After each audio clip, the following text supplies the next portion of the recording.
All right, welcome everybody to the latest installment of our Wednesday walks through Culver history. Once again, I'm Jeff Kenney, Culver Academies Museum and Archive Manager, and behind the camera, as always, is Jerry Nye, class of '57. Thanks to him for his videography work here. And today, we're going to talk a little bit about really one of the most historic but maybe easy to overlook features of the Culver campus that really sets the tone and gives it this backdrop of beauty, and that is the lake itself, Lake Maxinkuckee. Of course, it's the summertime here at Culver, but the lake provides a beautiful scenic picture all year round, whether it's our summer programs or our boarding school. And just a little bit of history. Lake Maxinkuckee, just a little bit of data on it, is a glacial lake. So we go back 10,000 years to when this lake is formed, as were many northern Indiana lakes. Maxinkuckee, as far as we know, is a Potawatomi Native American word. Preceding the Potawatomi here, there were various tribes and cultures, but the Miami Native Americans were their most immediate predecessors, and their land was willfully given to the Potawatomi in the 1700s. And of course, the Potawatomi are residing here until the tragic 1838 Trail of Death, when they're forced out of Indiana. Prior to that, there were two primary chiefs here on Lake Maxinkuckee, and that's an important point for us. We had an email recently to the archives and museum asking about this lyric in the Culver Song, Aubeenaubee Bay. So of course, here we are at Aubeenaubee Bay. Where did the name come from?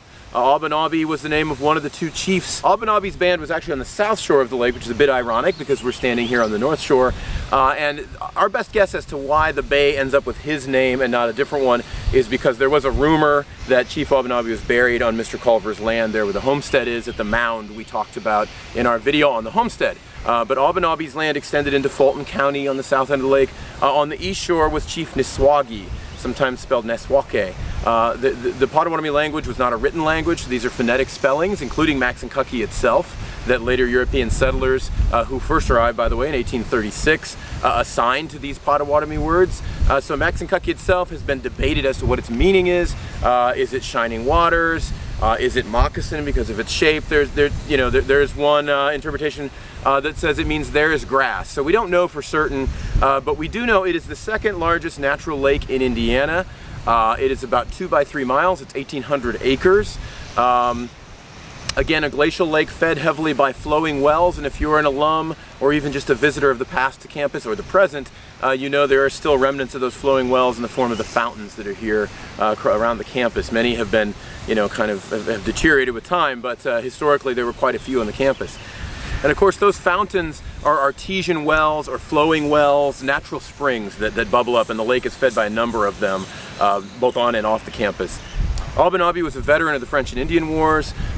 There's a local ghost story that has persisted in relation to Aubeenaubee and been collected in a number of books of Indiana and regional folklore. And the short version of that is that Aubeenaubee's son, whose name was Pakushuk, killed him in retaliation for an offense. And Pakushuk becomes chief. He leaves either in 1837 or 1838, and so Aubeenaubee has died before the Trail of Death in 1838.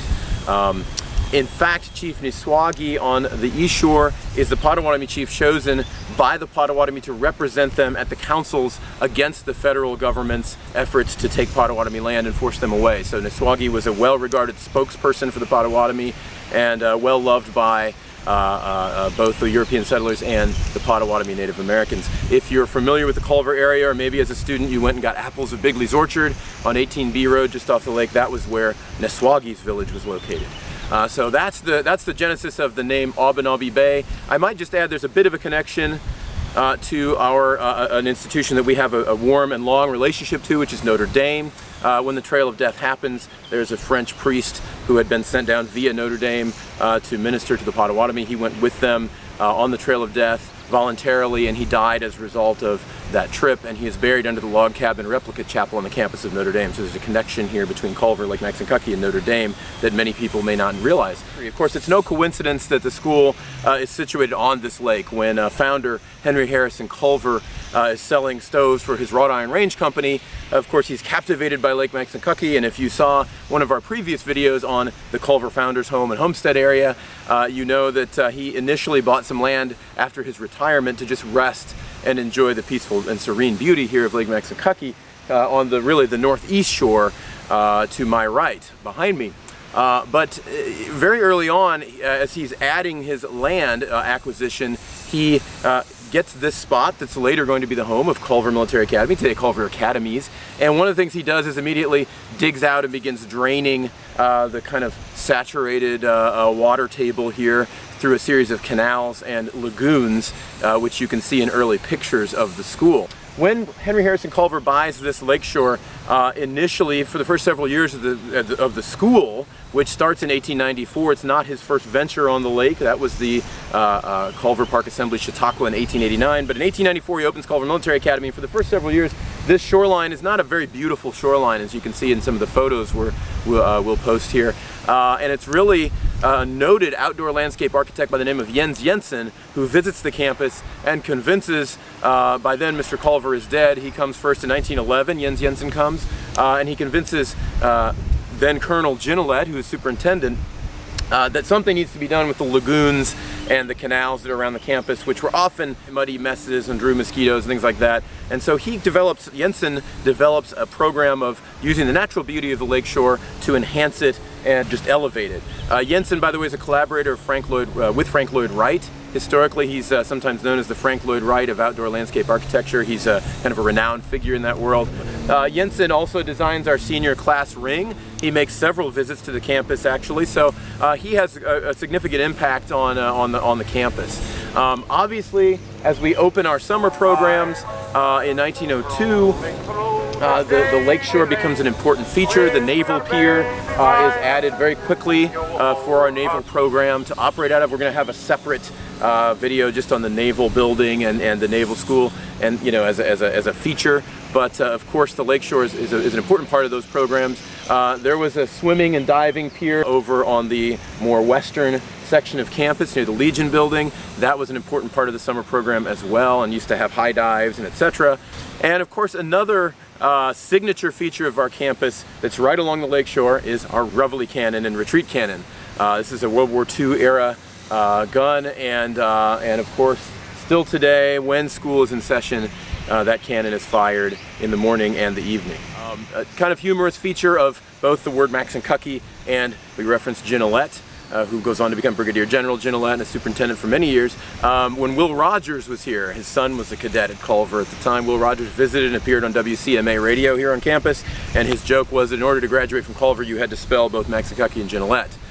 Kind of an added, extended note about the lake and its culture is how much it's also kind of interfaced with the school, particularly during the summer months. Lake Maxinkuckee was a great draw, particularly once the railroad ran up here in 1883, and I think it's safe to say this school would not be here if that hadn't happened. It really opened the door for Mr. Culver to start a school with transportation directly to it and near it.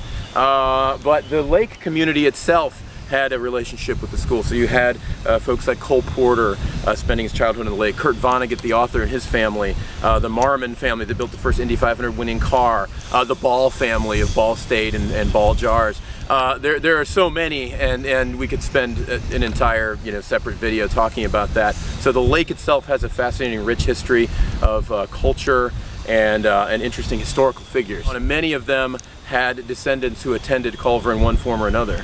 I might add that one of those intersections is our annual Moonlight Serenade, of course, a very popular feature starting in 1942, in which the naval band serenades cottagers around the lake, as well as folks in the town all along the shore during that full moon in July every year, and that tradition has persisted. So Lake Maxinkuckee, once again, beautiful backdrop to this campus. It would not be the same campus without it. And so once again, thank you for joining us, and I hope you'll join us again next Wednesday at 4 o'clock on Culver Academies History Facebook page for our next installment of Wednesday Walks Through Culver History. I'm Jeff Kenney, Museum and Archives Manager for Culver Academies. Thanks again to Jerry and I, Class of '57 behind the camera, and we'll see you next time.